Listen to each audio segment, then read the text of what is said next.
Hello, you beautiful people, and welcome back to another Hiker Plays video. Today, we are on Tier List Maker, which means it is time to reveal our November tier list. Now, I'm fully aware that characters like King and characters like Sanji have not been announced yet. So, who knows, maybe we will still get them at the end of November, which would kind of skew the November tier list a little. But, as of now, with the characters that we currently have out, this is my tier list. Now, you can immediately see that some things have changed. We originally had Garp in the S tier, so Garp was sort of sitting here. There is no worries at all. Garp is still the most broken character in the game. And if you want to secure that, you can go pick up the new rune. The new rune that blocks crowd control, so literally negates the problem known as Gion. I've just realised Gion is not here on this tier list. That is mighty annoying. But Gion is going to actually sit there. So, there you go. Gion will be sitting there. We have just added him. Her. Gion is a her. We have just added her. So there we are. Gion is now added. Pretty much. The reason Garp is up there is because, best damage dealer in the game. And now has a counter to Gion, who originally in the last tier list was in meta. And I think, you know what, people are going to slowly figure out how to deal with her. She's still absolutely broken. But there is ways now to deal with her, and I'm sure in the next couple of chapters, new characters, we're going to hopefully have more ways to deal with her.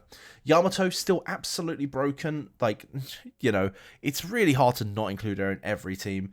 I was looking at a full Marine team and just using her for the pace upgrade alone. She is, like, without a doubt, one of the best Emperors for attack. There isn't many good attack Emperors, and she is one of them. So, absolutely fantastic. Marco, I know we just skipped over him, but, I mean, is there another healer in the game that does as much as him? Probably not. So, meta, like, these two are just a must include in every team, and then you sort of stem off and build from the S's.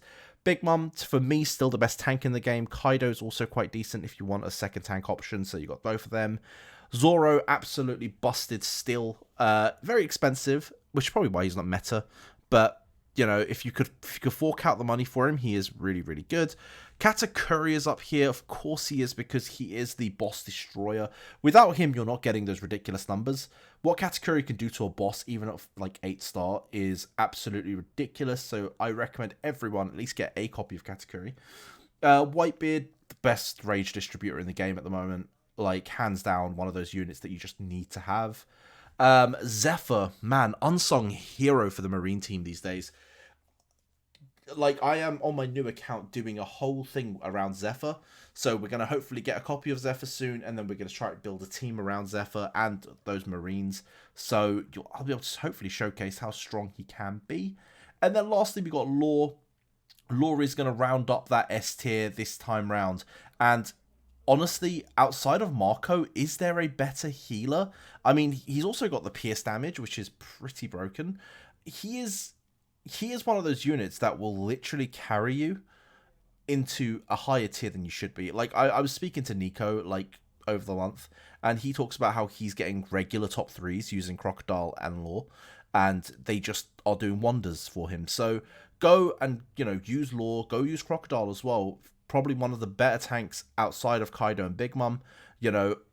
We've been using Crocodile in our free-to-play or low-spending run, and, absolutely fantastic. Definitely deserving of that A tier. Crocodile could easily be pushed up into S as well, but what I don't want to do is mix him up with the other two tanks.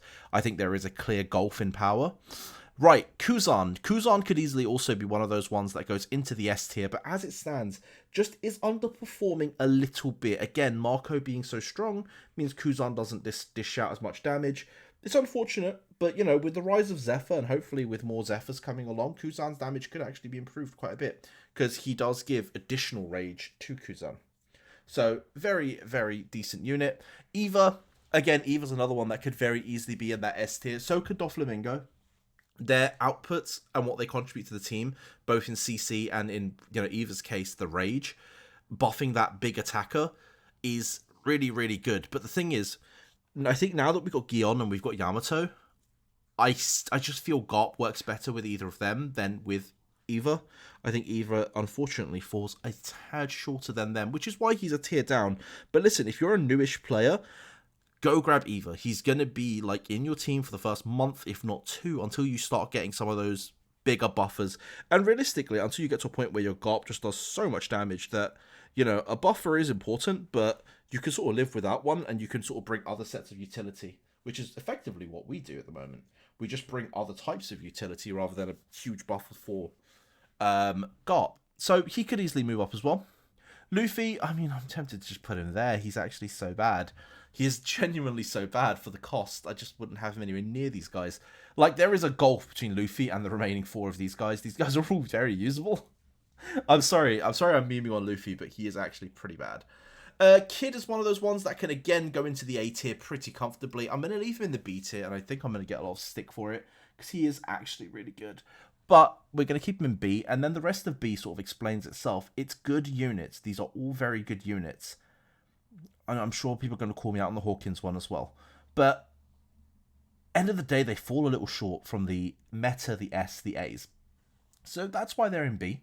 That is the only explanation. C is, hey, I've just started a new server. I've hit one of these units. Can I just go play with them? Of course you can. You know, go play with them. But long term, you want to definitely shift them up. And then the food category is the food category. I think that explains itself, really. If you have food, use it, make you guys stronger. Guys, long term, the team you want to be going for is going to consist of the top two, and then sort of a combination of those S and maybe even some of those A units. Other than that, I hope you enjoy. This is a November tier list. This is the most up-to-date tier list. Oh, actually, no, it isn't. I just realised we've not touched on our boy Brook. So let's add Brook to the tier list. Where would I rank the new Brook?